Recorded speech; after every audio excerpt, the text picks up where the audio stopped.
જય કષ્ટભંજન દેવ.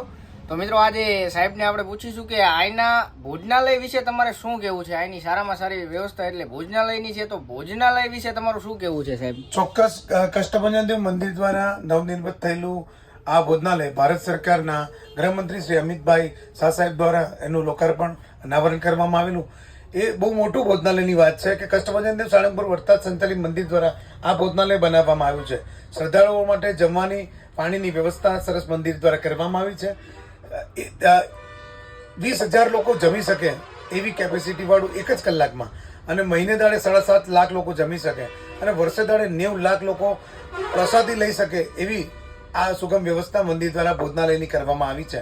આ ગુજરાતનું પહેલા નંબર પરનું ભોજનાલય છે અને બાજુમાં પણ બીએપીએસ મંદિરનું જે ઉતારો છે અને જમવા માટેની વ્યવસ્થા છે, ત્યાં ઉતારા પાણીની પણ સરસ વ્યવસ્થા છે. કષ્ટભંજન દેવ ભોજનાલયની મુલાકાત અવશ્ય લેજો. ત્યાં જમવાનું સરસ અને સારું મળે છે અને ફ્રી ઓફ કોસ્ટ મળે છે. જય સ્વામિનારાયણ.